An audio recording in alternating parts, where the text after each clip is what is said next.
La Sociedad Española de Radiodifusión presenta... Ser... ¡Viva la radio! Podcast. Siempre. Isabel Díaz Ayuso y la Comunidad de Madrid podrán poner toda su maquinaria a todo trapo, pero la verdad termina aflorando. La cadena SER ha adelantado esta tarde que el novio de Ayuso se ofreció a aceptar una condena de 8 meses de cárcel y a pagar $500,000 a la agencia tributaria para evitar el juicio por fraude fiscal. Así figura en el documento que el abogado de Alberto González mandó a la Fiscalía en febrero, ofreciendo ese acuerdo. Desde entonces ya habíamos sabido que esa oferta de acuerdo existió, que el novio de Ayuso había admitido 2 delitos fiscales, pero el contenido del acuerdo no se conocía hasta ahora. Y eso es lo que hemos adelantado hoy. El novio propuso pagar 525.000 euros a la agencia tributaria y aceptar una pena de 8 meses de cárcel que él sabía que no iba a tener que cumplir. Miguel Ángel Campos, buenas noches. Buenas noches. Documento en el que la pareja de Ayuso, Aimar, admite la comisión de 2 delitos de fraude fiscal y acepta 4 meses de prisión por cada uno de ellos, es decir, asume una condena de 8 meses de cárcel. El abogado de la pareja de Ayuso también acepta en ese documento el pago de la cuota defraudada más intereses, que en total asciende a 375.000 euros, a los que Alberto González Amador agrega el 40% adicional en concepto de multa, con lo que finalmente se comprometía a abonar 525.000 euros a Hacienda. También acepta no poder percibir ayudas o subvenciones públicas y el derecho a gozar de beneficios o incentivos fiscales o de la seguridad social por un periodo de 9 meses. Y en ese mismo correo, el abogado del novio de Ayuso describe perfectamente de dónde salían aquellos 600.000 euros que posiblemente recuerden que Ayuso insistía en que la agencia tributaria le debía a su novio. Bueno, el propio abogado del novio reconoce que ese dinero lo ingresaron ellos fuera de plazo en el impuesto de sociedades de 2022 para intentar que su fraude no entrara en la vía judicial. Pero como efectivamente ese paso inculpatorio lo dieron fuera de plazo, Hacienda se lo devolvía. Por lo tanto, Campos, decíamos al inicio de la 25, a las 8, a las 7 en Canarias, que el abogado del novio de Ayuso termina desmintiendo el bulo de Ayuso sobre esos 600.000 euros. Tal cual. El abogado relata en el escrito que Alberto González intentó regularizar su situación pagando en el impuesto de sociedades de 2022 un total de 629.000 euros de más que debería haber abonado en los ejercicios del 20 y 21. Pero el abogado de la pareja de Ayuso reconoce que el pago se produce de forma extemporánea una vez ya se ha iniciado el procedimiento inspector y que, por tanto, y cito literal, no puede operar como causa exculpatoria o de exoneración de responsabilidad, con lo cual estamos completamente de acuerdo, dice el letrado, con la agencia tributaria. Hacienda no puede operar de otro modo porque le obliga la ley. Una vez ya se ha iniciado el procedimiento inspector, no proceden regularizaciones, devuelve el dinero pagado de más irregularmente por Alberto González y lo fía todo al procedimiento judicial. Y quién sabe, Aimar, si no alcanzan un acuerdo de conformidad, que no está claro porque la acusación quiere que la pareja de Ayuso reconozca también la falsedad documental por la trama de facturas falsas para defraudar, puede que tanto la Fiscalía como la agencia tributaria acaben pidiendo mucho más, tanto de pena de prisión como de multa, que puede llegar al sextuplo de la cuota defraudada. Por lo tanto, se desmonta el fake que Ayuso intentó encajar desde un primer momento con esta frase. Y no solo no le debe nada, sino que es Hacienda quien le debe los casi 600.000 euros a pagar por intereses. Bueno, Hacienda no debía nada al novio de Ayuso. Hacienda le devolvió al novio de Ayuso lo que el propio novio de Ayuso reconoce en este escrito, que ingresó tarde y mal para intentar que su fraude no llegara a juicio. Era tan obvio el fraude, estaba tan claro el asunto, que el novio de Ayuso intentó pagar deprisa y corriendo para evitar un juicio del que probablemente saldría mal parado. Campos, gracias. A seguir, buenas noches. Lo analizamos todo esta noche con Ángel Munarriz. ¿Cómo estás? Bien, ¿qué tal? Esther Palomera, buenas noches. Muy buenas noches, Y Aimar. Fernando Garea, muy buenas Hola, noches. ¿qué tal? Y en la contra de la 25 hay novedades sobre el caso de Emiliano Sala. Posiblemente recuerden a este jugador de fútbol del Nantes. El Nantes se lo vendió al Cardiff City, pero cuando estaba volando desde Francia a Reino Unido para cambiar de equipo, sufrió un accidente de avión en el Canal de la Mancha y murió. Han pasado 5 años desde entonces, 5 años en los que los dos equipos se han estado disputando si uno tenía que pagarle al otro por el fichaje del jugador que nunca llegó a incorporarse. Y ahora el Cardiff le demanda al Nantes 120 millones de euros porque han calculado por inteligencia artificial que esa es la cantidad que habrían ingresado o habrían dejado de perder si Emiliano Sala realmente hubiese jugado para ellos y hubiese marcado los goles que la inteligencia artificial calcula que habría marcado. Manuel Javois, buenas noches. Aymar, ¿cómo estás? Buenas noches. El valor de una vida calculando por IA, inteligencia artificial. Sí, y no será el primero. A Emiliano Sala le han respondido la pregunta de qué habría pasado con él, qué habría pasado en el mundo con él dentro. Se la han respondido un poco tarde, pero es una pregunta interesante. ¿Cuántos goles hubiera cantado? ¿Cuántas victorias hubiera dado a su equipo? Y de esta manera, ¿cuántas vidas felices hubiera hecho de estar vivo? Porque su presencia en el Cardiff, dice el Cardiff, hubiera impedido su descenso de categoría.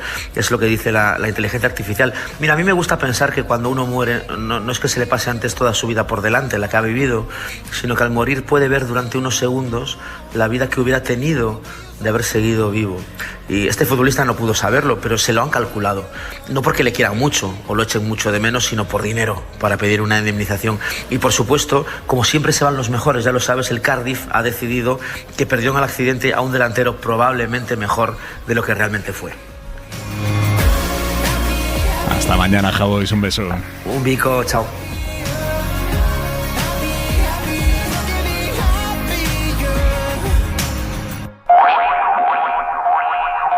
Y esta noche con Garea, con Palomera, con Munarriz. Ángel Munarriz, ¿qué conclusiones se pueden sacar ahora que ya sabemos que el novio de Ayuso aceptó íntegramente los 2 delitos de fraude fiscal, se ofreció a asumir una condena de 8 meses de cárcel que sabía que no tenía que cumplir y pagar 520.000 euros a Hacienda, con tal de que su fraude no terminara llegando a juicio? ¿Qué conclusiones podemos sacar?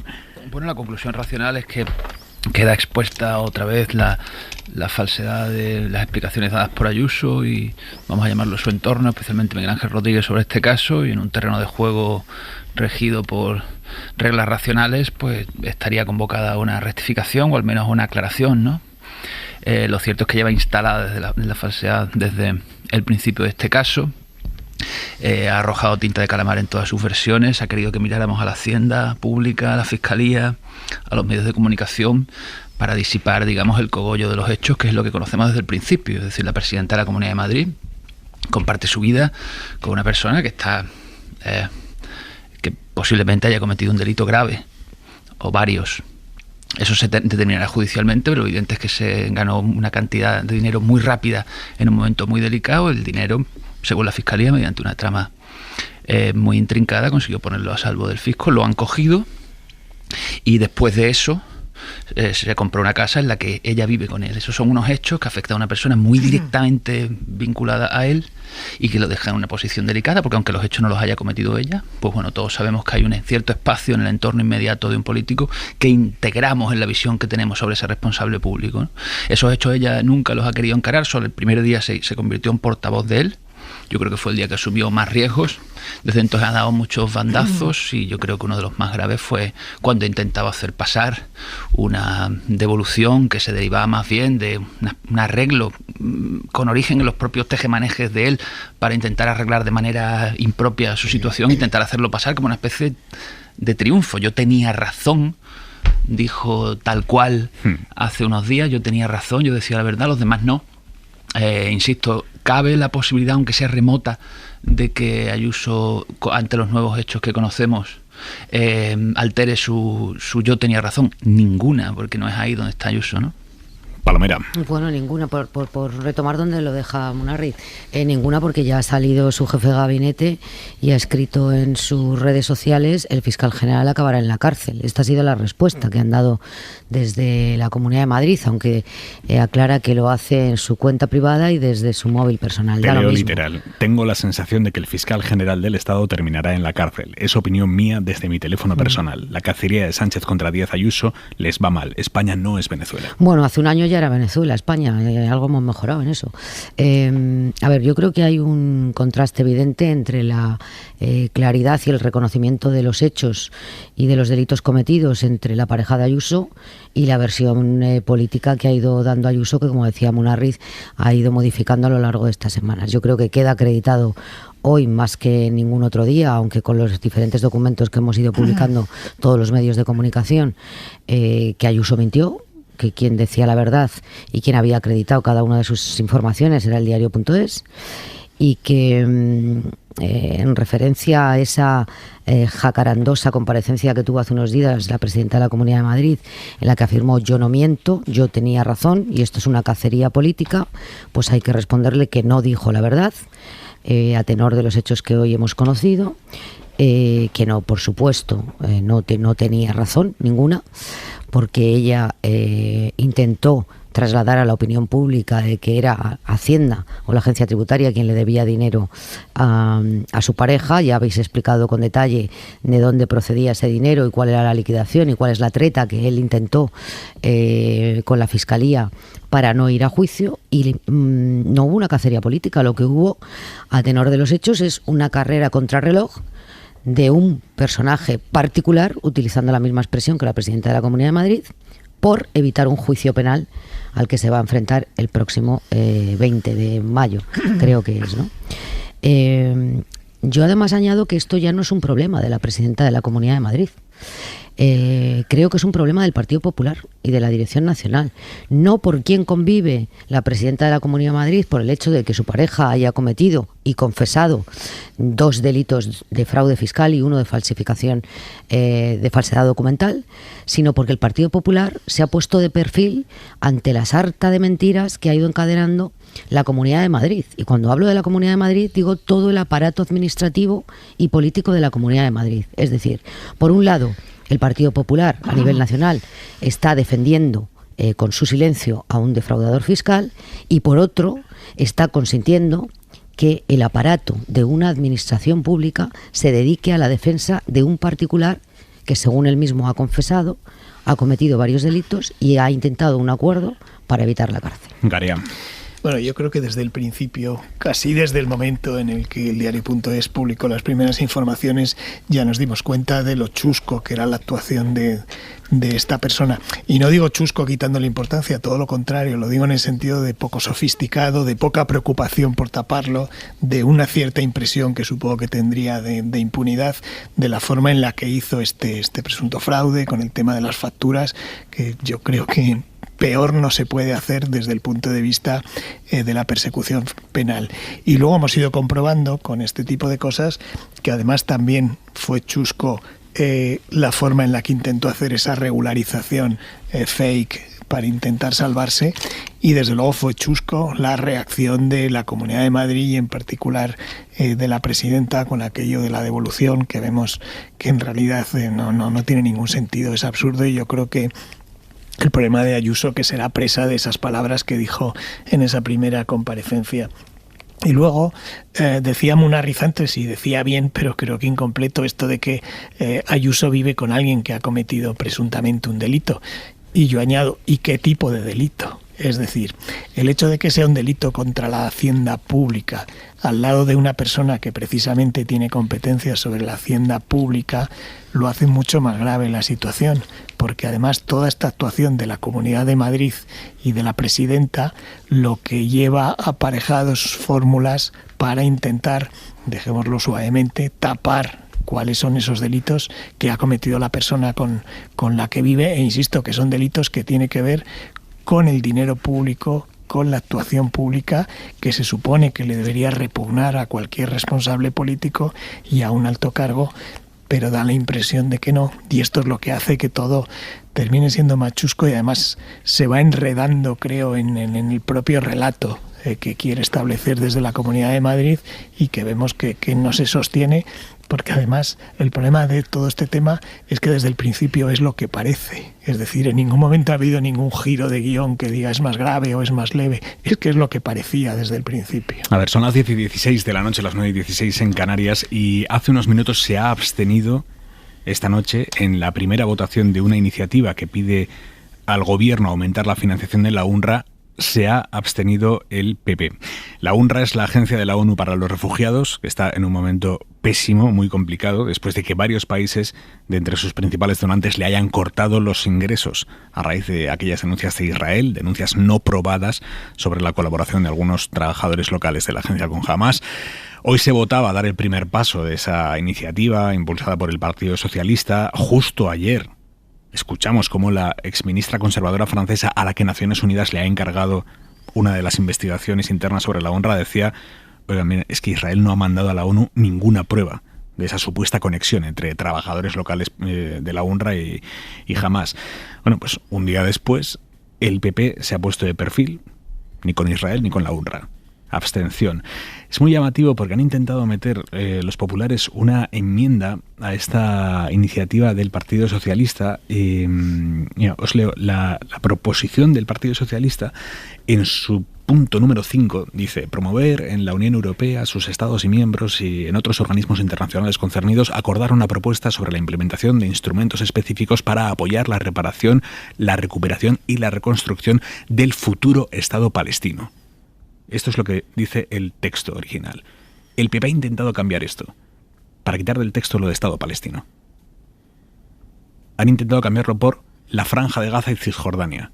Esto es correcto, efectivamente. El futuro Estado palestino teóricamente se compondrá de la Franja de Gaza y Cisjordania, pero es llamativo que el PP haga estos esfuerzos tramitacionales para, a través de una enmienda, quitar cualquier referencia al Estado palestino. Claro, teóricamente el PP, a no ser que nos digan lo contrario y a no ser que ahora la posición de Aznar sea la que pasa a mandar en el Partido Popular, el PP está a favor de que a futuro se reconozca el Estado palestino. Ellos dicen quizá no ahora, ellos lo que no están es a favor de el modus con el que lo pretende hacer el gobierno actual, que sea reconocer ahora el Estado palestino. Pero, hasta nuevo aviso, por lo menos el PP está a favor del reconocimiento futuro del Estado palestino. Bueno, pues esta noche han intentado meter una enmienda para quitar esa referencia al Estado palestino. El PSOE no la ha aceptado, así que el PP se ha abstenido en esta iniciativa que pide al gobierno que aumente la financiación a la UNRWA.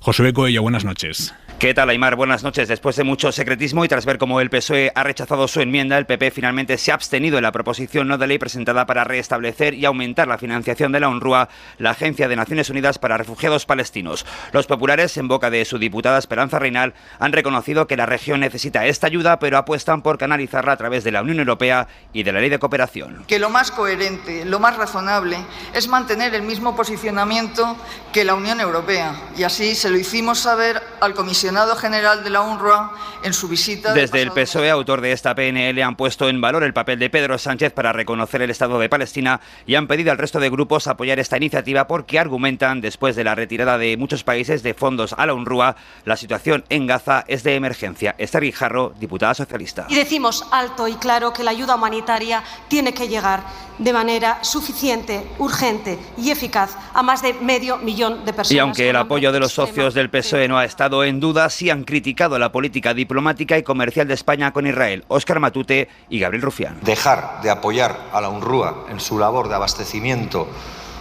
y en su labor de acompañamiento a la población palestina que está sufriendo el genocidio es condenarles a la muerte. España vendió armas a Israel, bombas, misiles, morteros.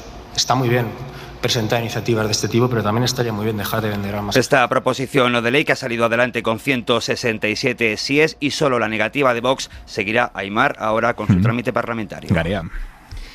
No, es explicar. No comparto, pero explico para que... Primero, es una PNL que no es ejecutiva y de hecho el gobierno ya ha aumentado la ayuda a la UNRWA, es decir, que aunque no hubiera salido esta PNL, esa ayuda del gobierno español, del Estado español, ya existe. Dos, lo que explica el PP es que no se podía aprobar una resolución, una PNL, que incluya la referencia al Estado palestino cuando todavía no se ha producido el reconocimiento por parte de España del Estado palestino, de la misma forma que no se incluiría sobre otros estados que el gobierno, que el Estado español no reconoce, como por ejemplo Kosovo. La PNL habla de futuro Estado palestino. De todas formas, tío, sí, te digo lo que explica. Y luego, respecto a la posición del PP del reconocimiento, pero también, insisto, explico cuál es la posición del Partido Popular.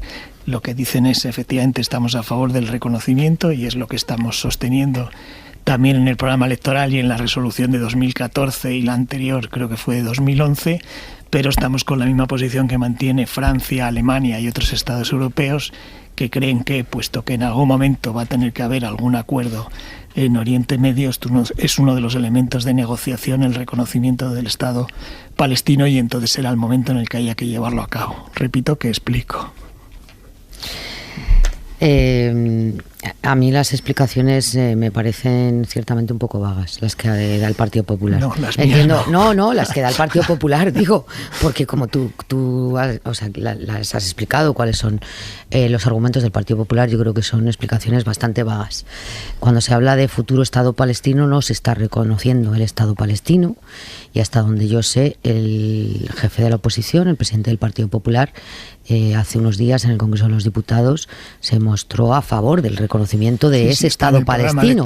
Y está aprobado por el Congreso. Efectivamente, bueno, hace años se aprobó en el Congreso, pero más recientemente el actual líder del Partido Popular dijo que estaba a favor del reconocimiento de ese Estado palestino. Yo creo que el Partido Popular tiene un problema permanente para contentar a sus dos almas del partido. Es decir, en algún momento, y no solamente con el asunto del Estado palestino y la política exterior, sino con otras muchas cuestiones, tendrá que decidir cuál es su posición de forma clara y nítida. O sea, no puede hoy contentar los argumentos de Aznar o de Ayuso o de los halcones del Partido Popular y mañana dar un giro estratégico para contentar a los varones que le piden que se aparte de ese sector que pide una oposición más dura, o posiciones que no reconocen a un Partido Popular en este momento homologable con el resto de Europa, ¿no? Y esta decisión en algún momento Alberto Núñez Feijóo la va a tener que adoptar, quiera o no. Ya no digo de hacer seguidismo de determinados medios de comunicación que son, al parecer, quienes le marcan la pauta y la estrategia de oposición. Sinceramente creo que esto responde más a ese equilibrismo que hace entre las dos almas que tiene el Partido Popular que a esas explicaciones absolutamente vagas que ha dado. Munarriz. Yo creo que sí que es un tema incómodo para el PP, aunque a priori, ¿no? Y si se lo explicaras a un recién llegado, ¿no? A un extraterrestre, ¿no?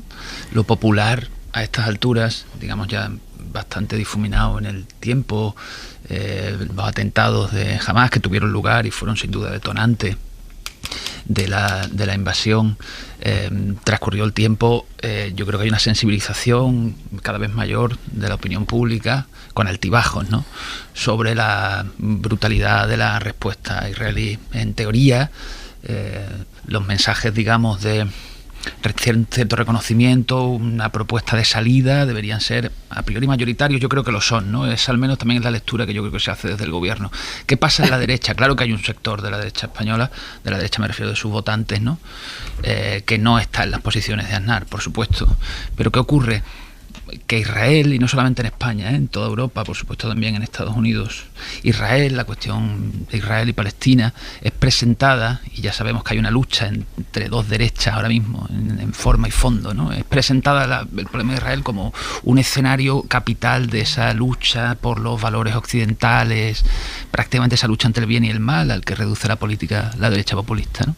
Por ejemplo, Aznar ha entrado en ese esquema, claramente, incluso retractándose de sus posiciones históricas, ¿no? Y lo que son las posiciones históricas del PP, aparte de su electorado, ya le saben a poco. Es decir, ya le saben a poco, ya no le parece que sean suficientemente beligerantes con todo ese esquema según el cual lo que se está jugando en Israel no es solamente dónde están las fronteras, sino si una especie de nosotros o ellos, ¿no? Yo creo que ese problema lo tiene Feijóo, y dice Esther que se tendrá que decir Feijóo que lo tendrá que resolver. Es probable, o quizás no, porque Feijóo también es especialista en nadar y guardar la ropa, en añadir una dosis de ambigüedad a todas sus decisiones o en posponer las decisiones. Yo creo que vamos a ver al PP dar muchos bandazos en este tema sin definirse claramente, ¿no? Lo que pasa es que en este tema, utilizando que yo también coincido en que el PP tiene permanentemente un debate entre las dos almas o entre las tres o cuatro permanentemente. Lo que pasa es que en este tema, utilizando la expresión que tú utilizas de la homologación con la derecha europea, es que la derecha europea principal, digamos, no está a favor de reconocer ahora el Estado de Palestina. No, pero no me refería solo al reconocimiento del Estado palestino. Por eso digo que precisando respecto a este tema, está más cerca de la posición de la derecha europea con esto, que sí es el reconocimiento de Palestina, pero en otro momento en el que se produzcan las negociaciones de paz y no ahora. Lo que sostiene esa derecha es, en el momento en el que se hicieron los acuerdos de Oslo y de Madrid, eso estaba sobre la mesa, entonces había una autoridad nacional palestina mucho más potente, con posibilidades de hacerlo, no se hizo y ahora es mucho más complicado, dado que existe un poder de Hamás en Palestina. Eso es lo que explica a esa derecha alemana, francesa y de otros países europeos que no han secundado la posición de Pedro Sánchez de llevar adelante este reconocimiento. Por tanto, en esto, en otras cosas sí, pero en esto el PP no está tan solo en Europa por el momento. Por cierto, ya no hablando de derecha, sino de extrema derecha, Italia celebra este jueves, pasado mañana, la liberación del país del fascismo y del nazismo. Y este año la cita viene con una enorme polémica. Estaba previsto que el sábado pasado en la RAI, que es la tele pública, hablara Antonio Scurati. Antonio Scurati es uno de los mejores escritores italianos contemporáneos. Su obra maestra son 4 novelas históricas que relatan la vida de Mussolini y el fascismo en Italia. Pues bien, Scurati iba a intervenir en la tele pública, iba a leer un monólogo y horas antes le anunciaron que no fuera. ¿Un problema de escaleta? Pues no. Scurati había mandado su texto en el que hablaba de antifascismo. Y aunque la primera ministra Giorgia Meloni, ultraderechista, dice ahora que el problema era el caché que iba a cobrar Scurati, el periódico italiano La Repubblica ha desvelado un documento interno de la RAI en el que aparece negro sobre blanco que ese monólogo de Scurati se cancela por razones editoriales. Esto, traducido, es la censura de toda la vida. Aún así, la presentadora desafió a los superiores y decidió leerlo. Lejos de pasar desapercibido, el monólogo antifascista de Scurati está ahora en todas partes en Italia y nosotros en Hora 25 hemos hablado con el censurado Scurati. Lo ha hecho la periodista de este equipo, Marisol Rojas. Mentre vi parlo, siamo di nuovo alla vigilia dell'anniversario. Os hablo en la vigilia del aniversario de la liberación del nazismo y el fascismo. La palabra que la primera ministra se negó a pronunciar el año pasado seguirá palpitando todavía en los labios agradecidos de todos los demócratas sinceros,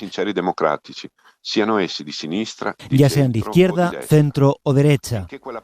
Mientras que la palabra antifascismo no sea pronunciada por quien nos gobierna, el espectro del fascismo seguirá infestando la casa de la democracia italiana. Así terminaba el texto que Antonio Scurati iba a leer en la RAI hasta que la dirección de la televisión pública italiana decidió que la audiencia no lo viera. Se enteró cuando se estaba preparando para ir a los estudios de la RAI en Roma. La presentadora le llamó y le dijo que estaba indignada y apenada porque la dirección cancelaba su monólogo. No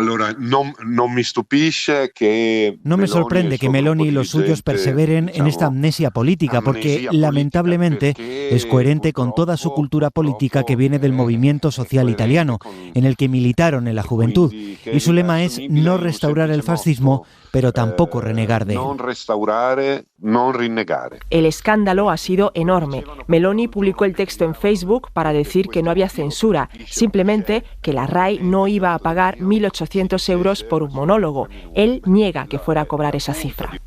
Es un ataque muy vulgar y violento. Esto quiero subrayarlo y esto es lo que me inquieta, que el debate no esté en el campo de las ideas y opiniones, sino en los ataques personales. Y esto es un método fascista.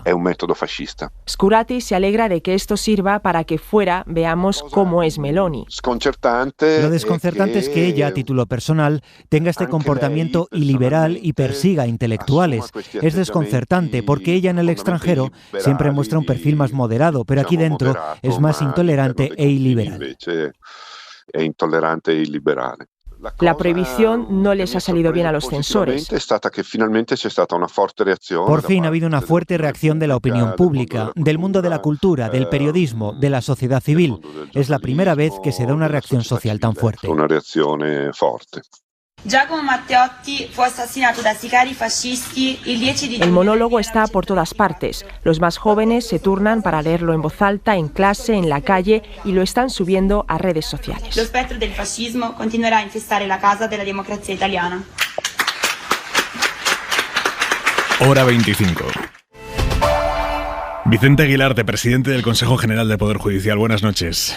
Buenas noches. ¿Qué tal está? Muy bien. Pues mire, está bien eso. Aquí muy bien.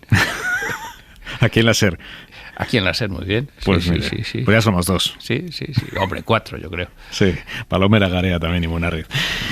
Presidente, usted ha mandado hoy al Congreso y al Senado una nueva propuesta para desenquistar la renovación del Consejo General del Poder Judicial que está pendiente desde hace 5 años. Y pasa por quitarle, sé que me lo va a matizar, pero para resumir mucho, por quitarle al Consejo la capacidad de nombrar a los presidentes de los principales tribunales.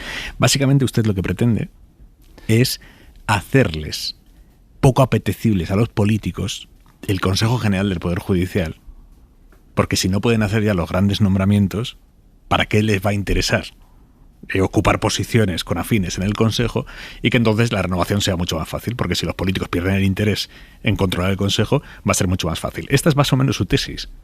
Bueno, ese sería un deseo, el deseo de que fuera así, pero dicho en términos primarios, esa sería la tesis, pero no sé cómo tomármelo. Pero no solo es vamos a que sea menos apetecible, es que sea más objetivo, o sea, que es buscar fórmulas, sobre todo visto cómo están las cosas, que aquí hay dos grupos que son los que negocian, que va cada uno por su senda y que no se van a encontrar nunca, y yo lo que pretendo es buscar fórmulas intermedias, y una de ellas, o básicamente la que he apuntado, pues es esa la finalidad, pero tiene más recorrido, se puede matizar mucho. Usted lo que propone es que en nombramientos que hasta ahora hace el Consejo General del Poder Judicial, como por ejemplo los presidentes de las audiencias provinciales, los presidentes de los tribunales superiores de justicia, los presidentes de las distintas salas, dejen de ser elegidos por el Consejo y que los elijan los propios jueces que forman parte de esos tribunales. Eso me parece importante, o sea que aquí yo he sido sincero cuando he expresado algunas de las cosas que pone ahí. Ya me ha dicho alguien, no vas a hacer amigos.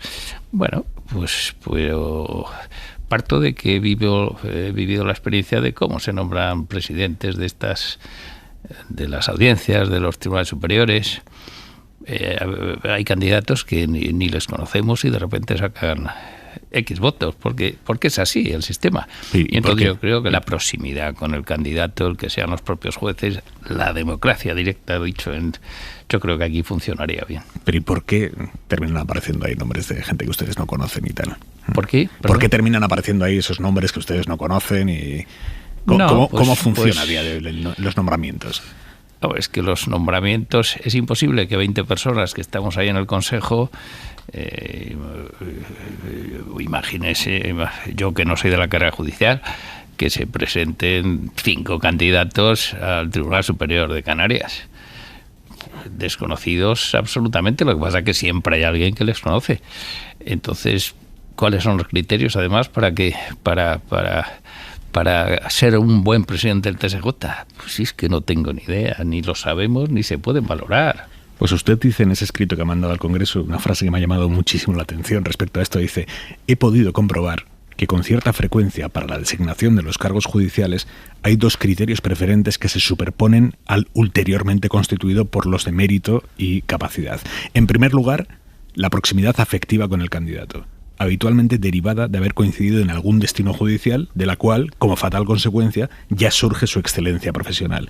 Y en segundo lugar, suele aflorar la adscripción ideológica o asociativa del optante, si bien es criterio que nunca trasciende al exterior, sino que exclusivamente se manifiesta en las conversaciones internas previas. Solo a partir de tales condicionantes se entra a valorar el mérito del concursante. Esto es la bomba, que lo diga usted, el presidente del Poder Judicial. No, yo es una percepción que tengo y que quizá no guste que la diga, pero yo la he dicho cuando hemos empezado, que yo he procurado ser sincero. Yo expreso aquí lo que he sentido y lo que he vivido. Y además es que realmente eso acaece fatalmente, diría, porque es imposible que 20 personas, 20 vocales conozcan, puedan valorar las circunstancias personales de candidatos para las 120 plazas que nos quedan. Sí, es imposible, ni están en condiciones. Pero no significa no quiero calificar peyorativamente a nadie. Yo lo digo, yo no estoy capacitado, ni yo ni mis compañeros, pues para valorar ciertas cosas, ciertas disciplinas a las que soy ajeno. Un catedrático de historia contemporánea no puede valorar una plaza de prehistoria, si son historiadores ya, pero no tiene nada que ver. Pues aquí nos pasa un poco igual. Entonces, a partir de esa percepción, yo creo que en los cargos gubernativos, que eso sí que es gobierno del Poder Judicial, gobierno, si se quiere llamar burocrático, eso creo que nadie como los jueces del territorio y que luego le padezcan. Son ellos los que le han designado. Y si el Consejo pierde, según su hipótesis o propuesta, si el Consejo perdiera la capacidad de hacer estos altos nombramientos, ¿no estaría perdiendo precisamente su principal razón de ser? Tiene otras muchas funciones, o sea que tampoco se perdería del todo. No hay que olvidar que en origen, cuando surge la ley orgánica del Poder Judicial, lo que se trata es de quitar al Ministerio de Justicia la competencia de los nombramientos, que era la época anterior y la época del franquismo, etcétera. Y después ese fue el objetivo, o sea, quitarlos del Ministerio de Justicia. ¿Dónde los residenciamos? En el Consejo. Bueno, pero con la tesis que yo digo se logra el objetivo y además se logra, digamos, con una mayor puridad democrática. Claro, lo de la puridad democrática, eso no todos lo comparten con usted, claro, porque eso significaría que los jueces eligen a los propios jueces y al final todo se elige entre los jueces. Hoy hemos escuchado, por ejemplo, a Patxi López diciendo, claro, es que al final la justicia no deja de ser un poder del Estado. Todos los poderes del Estado, según la Constitución, emanan del pueblo. El pueblo está representado en las Cortes y las Cortes algo tendremos que decir. Lo que pasa es que las Cortes, digamos que no es el poder legislativo el que está negociando, es el poder ejecutivo. Y está negociando con el partido de la oposición y entonces yo creo que, hombre, el ideal, vamos a sacarlo del legislativo y vamos a sacarlo del Poder Judicial y que sea la sociedad civil quienes designen, pero si nos metemos en ese berenjenal, ni unos ni otros, pues sería mucho peor. Pero en este punto, sobre todo en el tema de los cargos gubernativos, es que es gestión gubernativa, o sea que eso no es poder, no tienen facultades jurisdiccionales, entonces ahí está mucho más justificado a mi juicio y no hay que, es un poco exagerado hablar de que quién controla al Poder Judicial. No, se autocontrolan para estos temas menores que son los cargos gubernativos. Me ha dicho antes que tienen ahora 120, creo que son 122 nombramientos pendientes que están bloqueados por la falta de renovación del Consejo General del Poder Judicial. ¿Me puede decir alguno que sea especialmente sangrante? ¿Alguna situación que se esté dando y que diga usted es que esto es insostenible?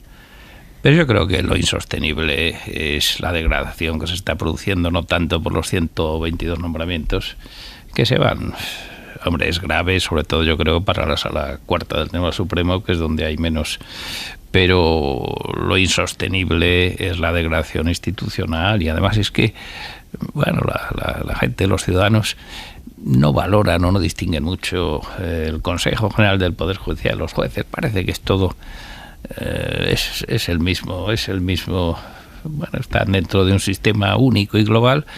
Y que eso está muy deteriorado, que se está atacando todo, hay una percepción de degradación genérica, de politización, etcétera, y hay que acabar, o sea que, y el que estemos en manos de la política para que esto se produzca, para que se produzca la renovación, pues también incide en el fenómeno de la politización. ¿De quién es la culpa, señor Guilarte? Eso si me junto con don Félix Bolaños ya tienes que decir, y si me junto con don Esteban Pons tienes que decir, o sea. ¿Y usted qué cree? Yo no tengo criterio, a Dios gracias. Yo me limito desde fuera a observar que algo falla y que los que fallan son ellos.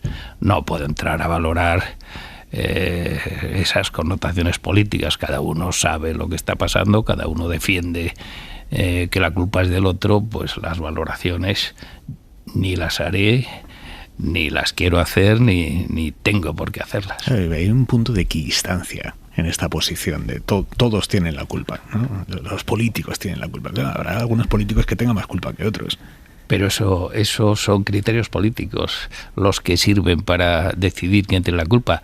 Yo no puedo manejarles. O sea, realmente esto trasciende los criterios políticos. Si usted lo piensa ahora mismo, hay una de las dos partes que dice cumplamos la ley tal y como está. Y hay otra parte que dice solo cumpliré la ley cuando se cambie y se lleve a como yo quiero que sea. Eso trasciende lo político. El cumplir la ley tal y como está y no anunciar que uno cumplirá la ley cuando la ley sea como él quiera. Pero ya la pregunta lleva implícita la tesis de una de las partes. Yo digo, y no lo digo... hay un refrán castellano que es: cuando un tonto sigue la linde y la linde se acaba, el tonto sigue. Pues aquí tenemos... No son tontos, evidentemente, pero el refrán lo dice así. Tenemos, desde una perspectiva neutral, que es la que debo mantener, tenemos a dos negociadores que va cada uno por su linde y que no confluyen en ningún lugar. Entonces, yo lo que me quejo es de eso, entonces de la incapacidad de la política para llegar a un arreglo. ¿Quién tiene la culpa? Bueno, pues cada uno está mandando su mensaje. Y como cada uno le manda, pues cada uno de los destinatarios del mensaje que le perciba como quiera. ¿Cómo ha vivido usted las negociaciones bruselenses con el tutelaje de la Comisión Europea? Pues un poco perplejo, que se dice, porque yo creo que no ha habido negociación.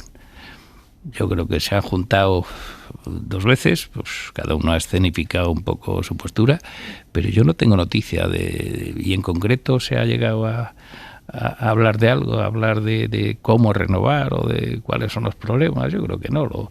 Nos veremos dentro de 15 días, dicho en inglés, nos veremos dentro de 15 días, pero yo no he notado ningún avance. Yo, por lo que percibo, cada uno sigue por su linde. Pues tenía que estar Reinders alucinando. Sí, pero ha pecado de ingenuo, y ya pecó la primera vez y yo creo que ha pecado la segunda. Sí, estará alucinando. No sé cómo se alucina en flamenco, pero sí, estará alucinando. Pero cada uno que asume riesgos. Yo creo que él también quería obtener una cierta rentabilidad política o para sus designios, y no creo que le haya salido muy bien. ¿Usted va a renunciar al cargo? Yo creo que he hecho una propuesta, insisto, que es sincera, sobre mi visión, intentando ayudar. No pretendo que sea eso lo que pretendo, un poco mover el árbol. Y si eso ya veo que no tiene ningún sentido, ni eso ni cualquier otra, es evidente que yo aquí no pinto mucho. Se lo pregunto de otra manera. ¿Usted en agosto va a seguir siendo presente? No creo, vamos, mucho tienen que cambiar las cosas. O sea, va a renunciar en julio. Lo que pasa es que mi problema o mi situación personal, lo que tampoco quiero es hacer ningún ruido ni ninguna... que no se utilice tampoco políticamente. Bueno, yo creo que he cumplido un papel, he intentado ayudar en la renovación. He visto que hasta hoy mi conducta, mi actitud no ha generado el más mínimo impacto en esa posible renovación. Entonces yo creo que no hay sitio para que yo siga. A ver si el siguiente consigue hacerlo mejor. Y dentro me es complicada la situación también. ¿Por qué? Bueno, pues no gozo, yo creo, de las simpatías de muchos de mis compañeros. A partir de ahí, es una realidad, me la habré buscado. A partir de ahí, pues cada uno rema por un lado. Sus intereses no son los míos los he plasmado en ese papel, y esto me hace incómoda la vida interna. O sea, si aquí usted tuviera a los que nos están mirando y escuchando, insistentemente, digamos, discrepando de cuanto dice, pues sería incómodo. ¿Usted cree que hay miembros del Consejo que están cómodos con esta situación? Me han dicho que voy a hacer pocos amigos. Pues sí, alguno está cómodo, yo creo, porque hay actuaciones con esos visos de proyectarse sobre el futuro que yo creo que no deberíamos hacer y que no deberíamos haber hecho, y se hacen. Hay gente que quiere perpetuarse. Hombre, perpetuarse no creo, hay que ser muy optimista, pero bueno, están ahí. Si yo la queja un poco es que mi objetivo es propiciar la renovación, y todos los movimientos que intento pues van encaminados a esa idea. No veo que haya muchos que me sigan en esta idea, pero sí quiero dejar claro que para mí ser presidente es evidente, ha sido un honor, o sea que es algo a lo que nunca imaginé, pero por la misma razón, cuando ves que no tiene ahí, que mi función ya no tiene mucho sentido, mi situación no tiene mucho sentido, pues yo creo que debo apartarme, pero sin hacer ningún ruido y sin que nadie piense que en ningún protagonismo ni en ninguna cuestión colateral que sea aprovechada políticamente. Por concretar, ¿qué plazo se da para marcharse? Lo podemos hablar luego, no tengo yo creo que... Hombre, yo creo si que... me lo dice durante la publicidad yo lo casco después, pero prefiero que me lo diga usted. Yo creo que, ya lo he dicho, que me había puesto como plazo antes del verano, entonces... Pero todo esto depende, yo confío todavía en que... No sé si con esta fórmula, no, con esta seguro que no debe interesar a los que... Pero con cualquier otra que se llegue o se propicie un acuerdo de renovación, lo que pasa es que habrá que esperar pues lo de siempre, no sé por qué, a las elecciones vascas, que ya han pasado sin excesivo quebranto para esta situación, las catalanas, que pueden ser más complicadas, y luego las europeas. Y luego que no tengan elecciones para la presidencia de comunidad alguno de los líderes que negocian estas, porque si vamos a encontrar en cualquier tipo de elección el problema, pues seguiría, pero yo creo que después de las elecciones europeas hay que renovar. Necesariamente. ¿Le gustaría que el resto que los vocales del Consejo siguieran su ejemplo y dimitieran con usted en bloque para forzar una renovación? No, eso ya he dicho que es una opción claramente política. Que yo creo que no debemos llevar a cabo. La renuncia es una renuncia individual, yo tengo la libertad de decidirla y así lo haré, pero insisto que, y lo he puesto en el papel, es que no, eso da la impresión de que somos nosotros quienes tenemos que arreglar el problema de desencuentro de la política. No, o sea, renuncien ustedes para ver si con eso conseguimos ponernos de acuerdo, pero es lo contrario. Presidente, leyendo ese documento que ha enviado a las Cortes, hay algo que me ha llamado muchísimo la atención. Usted dice que queda feo que un vocal abogado participe en asuntos que lleven jueces del Tribunal Supremo, que han llegado a ser jueces del Tribunal Supremo con el voto de ese vocal abogado. ¿Eso está pasando? Yo creo que no, pero en un primer momento lo que se planteó, y a mí me lo plantearon, es que estando en la comisión disciplinaria, pues puede intervenir en algo, en un juicio con algún magistrado, y luego eso me parecía que no tenía el más mínimo sentido objetivo.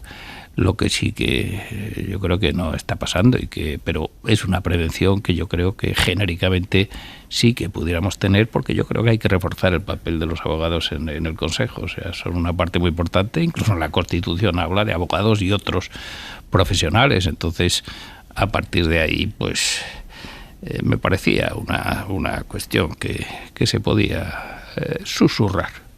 Antes de irnos, quiero preguntarle por el caso de Málaga. Hoy hemos conocido, lo ha adelantado la SER esta mañana a las 7, que un peligroso narco que fue detenido en Málaga ha quedado en libertad porque la audiencia de Málaga le dio la libertad provisional con una fianza irrisoria, a pesar de que ellos mismos, los propios jueces, la audiencia reconocía que había riesgo de fuga y le pusieron una fianza de 50.000 euros, que es como si a usted y a mí nos piden 10 euros. Este señor efectivamente se ha fugado.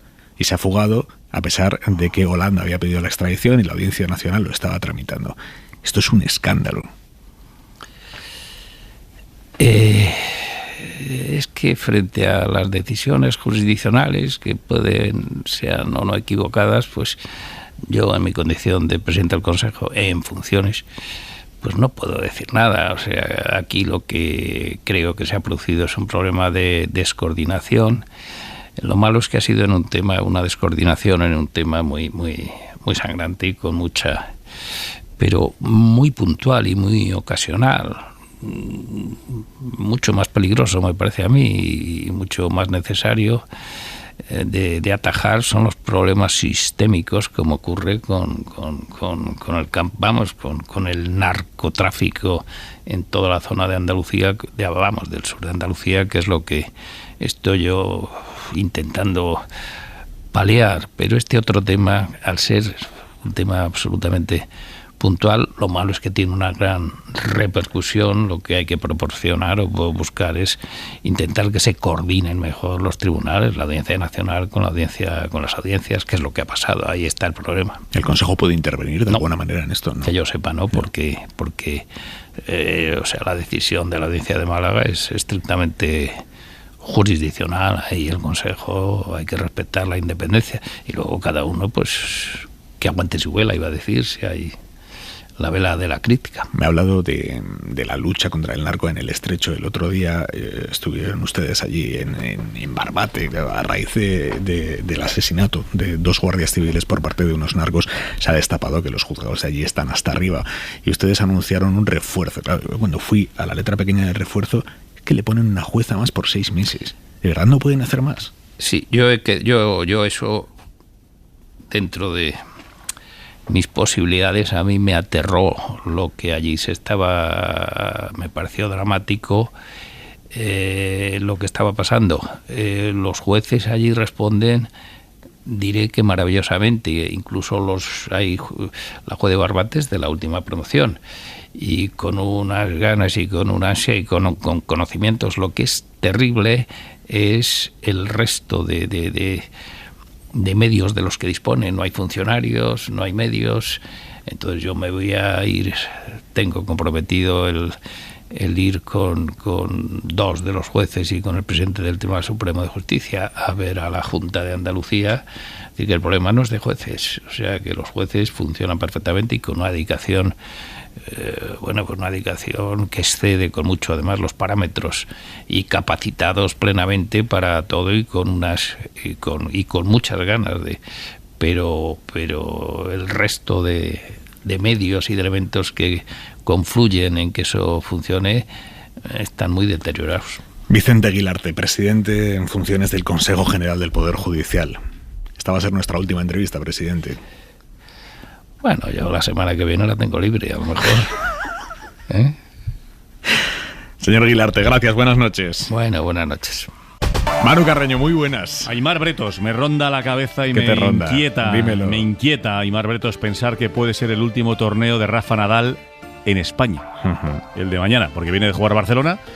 Mañana habla de la rueda de prensa en Madrid, el mejor deportista español de todos los tiempos, bla, bla, bla, bla, todo eso ya lo sabemos. Pero es que puede que sea el último, Aimar Bretos. Ojalá que no, pero puede que sea el último en España. Bueno, debutará el jueves. En Barcelona jugó 2 partidos, a ver cuántos llega a jugar aquí en Madrid. Después vendrá Roma y después su gran escenario, que es Roland Garros. Y tiene que jugar con la competitividad del que quiere seguir ganando partidos, pero con el cuidado de no producirte ahora ninguna lesión. Porque ahora mismo una lesión sí que es decir adiós a todo lo que tiene ahora mismo cogido con pinzas. Enseguida su tío y el que fue su entrenador, Toni Nadal, en el larguero. Hasta luego, Manu Carreño. Adiós, Aimar. La ropa para mañana, Jordi Carbó, buenas noches. Buenas noches, pues la ropa para mañana, de invierno al empezar la mañana. Al final, también estoy mal de la voz, se ve. Ropa de invierno para primeras horas de la mañana, y durante la tarde pues no tendremos que ir tan abrigados, sobre todo al mediodía, porque mañana será un día soleado con menos viento que hoy, todavía con viento, y eso permitirá que del frío de la mañana pasemos a un ambiente un poco más agradable durante la tarde. Pero cuidado, porque después el viento va a hacer que aumente de nuevo la sensación de fresca, y nos centramos un poquito en el frío de esta noche, porque lamentablemente de nuevo las heladas van a afectar a muchas áreas agrícolas. Hoy ya han hecho daño en algunos puntos donde hay vid, y van a ser bastantes horas con temperaturas bajo cero en prácticamente todo el interior, pero las heladas serán especialmente significativas en Castilla y León, el interior de Galicia, también el sur de Aragón y el interior de Cataluña. Hasta mañana, Carbó. Adiós. Brevemente, Fernando Garea, Ángel Munarriz y Esther Palomera, las claves que extraéis de esta entrevista con el presidente en funciones del Consejo General del Poder Judicial. Garea, empiezo por ti. La verdad es que escuchándolo daban más ganas de abrazarle que de preguntarle o de criticarle ahora por la situación que describe de lo que es el Poder Judicial. Yo creo que es una tragedia. Y él no lo decía, pero sí que hay que ponerle nombre al responsable, que es el Partido Popular. por no querer renovar este órgano constitucional, y es una tragedia que no pueda hacer nombramientos, es una tragedia que haya vocales que crean que están en una situación casi vitalicia y que por tanto les da todo lo mismo y jueguen con la institución. Y yo creo que es una tragedia el espectáculo que se está dando y la impotencia que le escuchábamos a él. A mí me ha parecido terrorífico escuchar a un vocal del Consejo General del Poder Judicial hacer esa crítica tan demoledora al propio funcionamiento del Consejo e incluso a las posibilidades que tiene él de actuar dentro de ese Consejo desde la normalidad. Yo creo que es un estropicio del que vamos a tardar mucho en recuperarnos, y yo creo que cuando a una institución se le hace tanto daño como la que le está haciendo el PP con el bloqueo, creo que lo lamentaremos muchísimo tiempo. Una riz. Bueno, no tiene fe en su propuesta, es decir, él la presenta, pero prácticamente es hallada por descartada, sujetas únicamente su posible continuidad a otra que pudiera surgir, en la que parece que tampoco tiene excesiva fe, aparte de que no acepta la responsabilidad extra que tiene el Partido Popular, que no olvidemos que el principal beneficiario directo del bloqueo, tampoco acepta ninguna para los propios miembros del Consejo General del Poder Judicial. Claro, él está en una posición de debilidad, objetivamente, como para forzar una negociación, pues no está en una posición en la que tenga pues un plus de autoridad, un plus de una posición que vaya a arrastrar a todo el mundo hacia sus tesis. Lo que le queda es simplemente ponerla encima de la mesa y esperar. Tampoco es que la defienda con excesiva convicción. Yo sí creo que la defiende digna y decentemente. Quiero decir, la propuesta es digna de ser tenida en cuenta, no es ningún disparate en absoluto. Sí creo que cualquier reforma que implique mayor poder de los jueces para elegir los jueces, por decirlo así, creo que debe ir acompañada de una reforma asimismo del acceso a la carrera judicial que, digamos, amplíe la transversalidad social de la profesión, en la que hay pocas becas para acceder, estás muy determinado por el margen que tenga tu familia para ayudarte, por los ingresos familiares, en fin, yo creo que si se va a reforzar el papel de los jueces, eso también hay que tocarlo. Palomena. A ver, que el responsable de la situación que vive el Consejo General del Poder Judicial en este momento, el mayor responsable es el Partido Popular, de esto no hay ninguna duda, pero yo creo que los jueces no son ajenos a la situación de descrédito que vive el órgano de gobierno, de su órgano de gobierno. Ya no es tanto que los partidos políticos, como él ha explicado, nombren a los vocales en función de la afinidad o la simpatía que les merecen, sino que estos se sientan en la obligación de tomar siempre sus decisiones en respuesta a los intereses políticos de quienes les han nombrado para el puesto. En segundo lugar, me sorprende que el presidente en funciones, que lleva de vocal unos cuantos años, cuestione estos criterios o estos métodos para los nombramientos que se hacen desde el ámbito político, desde las Cortes españoles. El señor presidente en funciones del Consejo ha tenido mucho tiempo también para dimitir. Es decir, él fue nombrado de acuerdo a los criterios que ha cuestionado en este momento. Luego, a mí me parece que alguien que está representando a una institución tan importante como esta no puede hablar en los términos en los que lo ha hecho, dicho con todos los respetos, en esta entrevista. Quiero decir, ha hecho una enmienda a la totalidad, a todo el modelo, a todo el sistema, a todos sus compañeros que se sientan en el Consejo. Hombre, él lleva unos cuantos años, responsabilidad no puede sacudirse porque ha formado parte de ese... sigue formando parte de ese órgano, pero es que aceptó ser nombrado con esos criterios.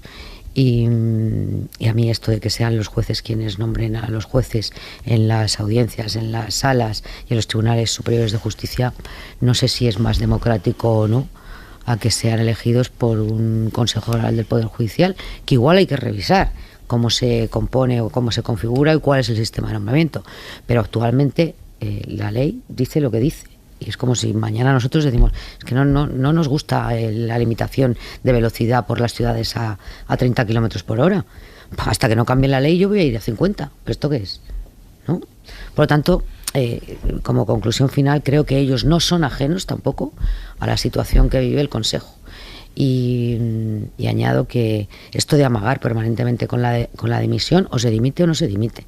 pero el presidente en funciones del Consejo lleva más de 6 meses amagando con esa dimisión. La Iglesia Española, la Conferencia Episcopal, no quiere saber nada del plan anunciado por el Gobierno para indemnizar a las víctimas de abusos sexuales en el seno de la Iglesia. El Gobierno pretende que la Iglesia asuma esas indemnizaciones, que todavía no ha concretado ni de cuánto van a ser, ni cómo se van a gestionar, ni bajo qué criterios se va a establecer quién tiene derecho a esa indemnización y quién no. Basta con asegurar haber sido víctima, quién marca quién sí y quién no. Bueno, todo eso se tiene que regular. Pero por ahora la única certeza es que indemnizaciones habrá, es lo que ha anunciado hoy el Gobierno, y que la Conferencia Episcopal ha dicho que no tiene ninguna intención de participar de ellas. Adela Molina, buenas noches. ¿Qué tal? Buenas noches. El plan del Gobierno sigue las directrices marcadas por el Defensor del Pueblo en el informe que presentó en octubre y contempla la reparación económica de las víctimas que no tienen opción de recurrir a la justicia, aquellas cuyo caso haya prescrito o en los que el abusador haya muerto.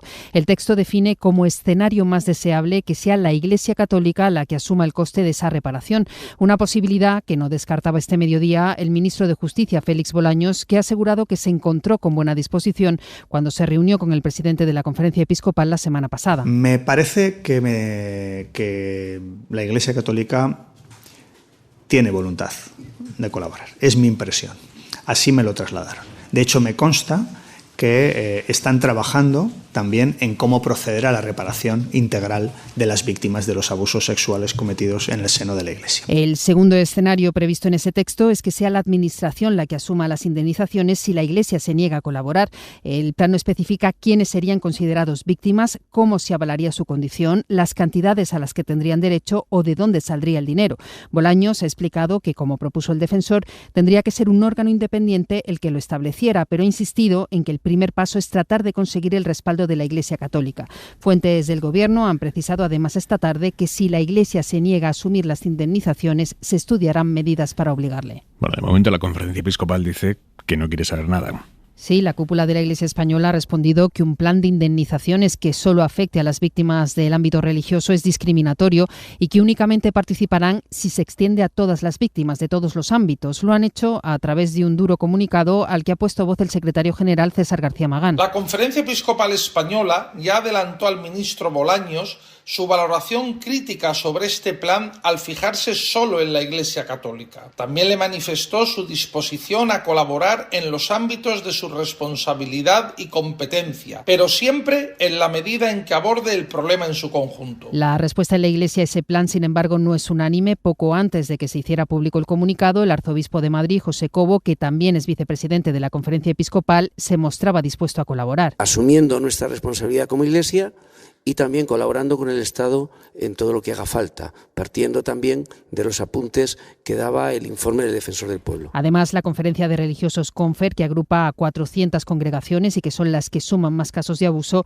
ha dicho que estudiarán detalladamente el plan. Entre las víctimas también hay cierta división. Miguel Hurtado, que sufrió abusos en Montserrat, critica que el Estado plantee pagar la factura de la pederastia clerical. Es un plan descafeinado, con graves lagunas y que beneficia a los obispos a costa de las víctimas y al contribuyente. Consagra el rescate económico a los obispos. La Asociación Infancia Robada cree, sin embargo, que la propuesta es positiva en una primera valoración y recuerda que aún queda pendiente la comparecencia del Defensor del Pueblo en el Congreso para explicar su informe y la previsible aprobación de medidas adicionales. Munarriz, tu análisis. Yo en principio soy escéptico sobre el alcance de las medidas que tienen que ver con, abro comillas, apretarle las tuercas a la Iglesia. Soy escéptico por dos motivos, fundamentalmente. Uno, porque tenemos muestra histórica suficiente como para serlo, a pesar de que este gobierno es verdad que no ha dado nuevas concesiones a la Iglesia en ninguna materia, ni en inmatriculaciones ni en fiscalidad, que fueron los dos grandes platos que abrió durante la pasada legislatura. Si ves dónde estaba el listón al principio en ambos temas, ¿no? Y dónde acabó la reforma, hay un abismo. En segundo lugar, porque la reacción de la Iglesia siempre es paciente. Me extraña este audio comunicado tan contundente el primer día. Ellos suelen dejar pasar 2 o 3 días, ¿no? Que amainen la tormenta de papel, luego dicen ya veremos, frontalmente desde el principio. No sé, me parece que hay un punto del nuevo presidente de la Conferencia Episcopal, un sello suyo de argüello. No es la forma habitual que ellos tienen de proceder. En cualquier caso, ellos se mueven con otros tiempos. Es decir, esta propuesta la ponen encima de la mesa. El gobierno todavía no está detallada, en un contexto en el que está abriendo melones es que evidentemente son temas muy aglutinantes para la izquierda, ¿no? Independientemente del grado de razón que tenga ahí el gobierno. Palestina es un tema que aglutina mucho a la izquierda y que cohesiona mucho. Memoria histórica también, hemos visto al presidente hace poco en Cuelgamuros, y todo lo que sea enfrentarse con la Iglesia también. Yo no puedo evitar ver una cierta sombra de búsqueda de, lo llamaría electoralismo, en abrir esto ahora, ¿no? Y yo creo que muchas veces con la Iglesia ha ocurrido, y lo hemos visto tantas veces, que entre el propósito inicial y en lo que finalmente se concreta, y siempre con ese anhelo de no, la Iglesia va a colaborar, está deseando colaborar, cuando 10 minutos después ellos te dicen no tengo la menor intención de colaborar, pues bueno, bien, es un tema que hay que abrir evidentemente, pero así a priori soy escéptico sobre los resultados que finalmente acabe dando, si tiene que pasar por la cooperación de la Iglesia. El gobierno tiene todos lo conocemos, el botón nuclear en sus relaciones Iglesia-Estado, que es un acuerdo, pero no parece que esté dispuesto a tocarlo. Eso yo creo que es una herramienta negociadora poderosísima, pero yo creo que las cosas no están en absoluto por ahí. Esther. A mí no me parece que este sea un asunto aglutinador de izquierda o de derecha, Munarriz. Creo que es un asunto aglutinador de la decencia, del sentido común y del reconocimiento de lo que ha ocurrido durante muchos años, y que, por cierto, la Iglesia Católica ha hecho negacionismo de los delitos que se estaban cometiendo en su propio seno. Yo creo que somos el país que más ha tardado en reconocer lo que estaba pasando en el ámbito de la Iglesia Católica en cuanto a los abusos sexuales, el que menos investigaciones ha puesto en marcha, el que desde luego no ha implementado ninguna indemnización para las víctimas y mucho menos ningún reconocimiento.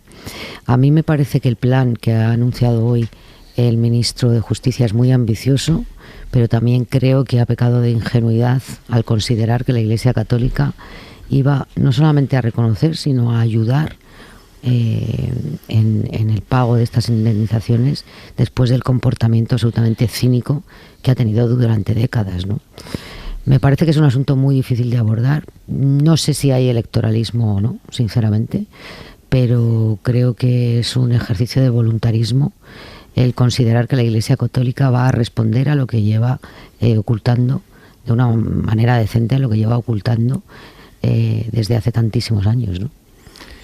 Pues yo creo que el plan es tan bien intencionado como difuso, impreciso y difícil.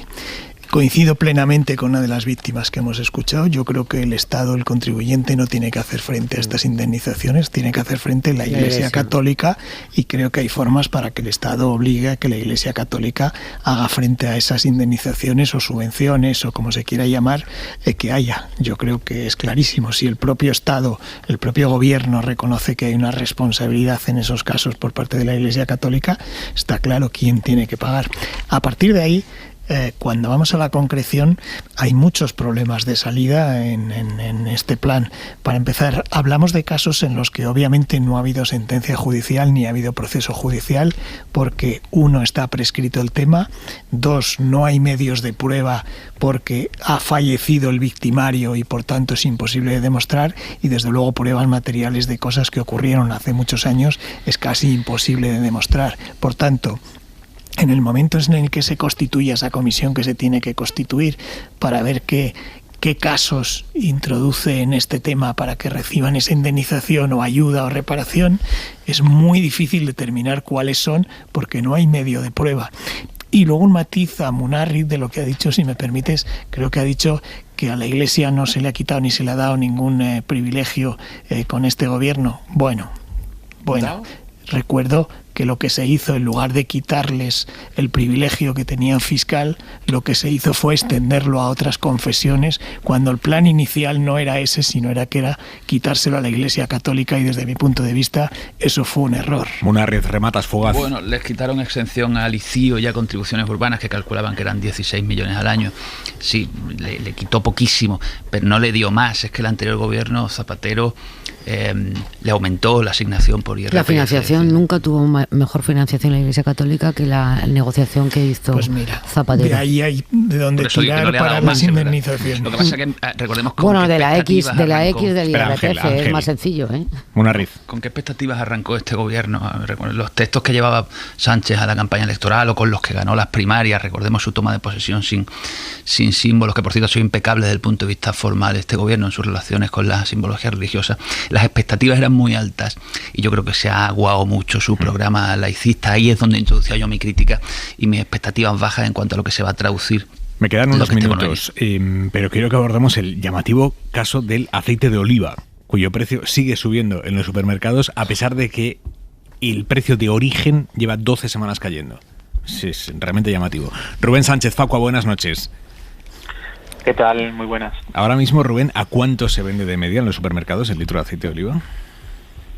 El virgen extra a 13,45 € está de media, aunque hay casos en los que llega a costar 16 euros. Una auténtica brutalidad que no responde a la realidad del mercado en origen, al coste del producto. En comparación con los precios de enero, en los supers, ¿cuánto ha subido? Desde enero hasta ahora, pese a que no para de bajar en origen, 12 semanas consecutivas de bajadas en origen, pero desde enero hasta ahora ha subido todavía un 4,1% más. Si vemos la interanual abril, hablamos del entorno del 70% de incremento, y no hay una lógica en cuanto a que nos puedan seguir contando la historia de es que los agricultores tienen que vender más caro porque hay malas cosechas. Eso ya no ocurre. Venden cada vez más barato, pero en los puntos de venta no está cada vez más barato, sino que continúa siendo más caro. ¿Y ustedes a qué lo atribuyen? ¿Hay un aumento de los márgenes de beneficio? ¿Puede haber otra explicación? ¿A qué lo atribuyen? No, hay un aumento de márgenes, sin duda. Y hasta hace poco nos podrían decir esa célebre frase de es el mercado, amigos.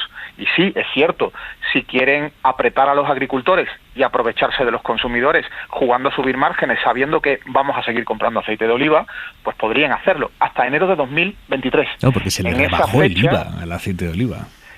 Efectivamente, es que no solo se le rebajó el IVA, la parte más importante de la medida del gobierno, en enero de 2023, que hoy sigue vigente, es que se congelan los márgenes.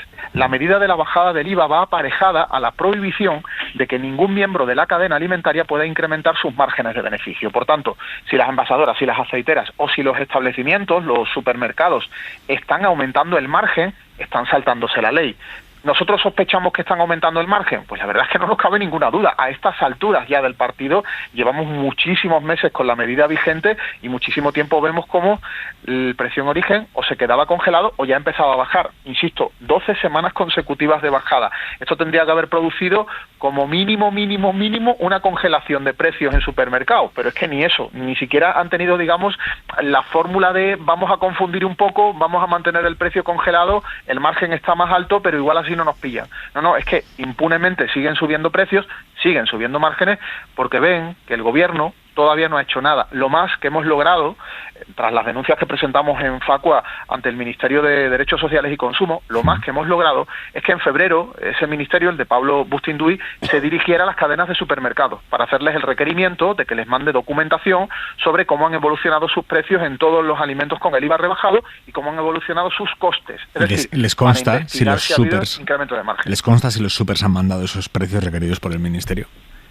Que nosotros sepamos no, nos hemos dirigido al Ministerio, le hemos pedido información, le hemos pedido que nos aclare cómo va ese trabajo de investigación. De momento no tenemos respuesta. Yo creo que ya es hora de que el ministro salga públicamente a contar qué es lo que está pasando y si los supermercados le están tomando el pelo también al Ministerio no contestando, algo que implicaría directamente una sanción económica a los super por negarse a colaborar en una investigación del gobierno.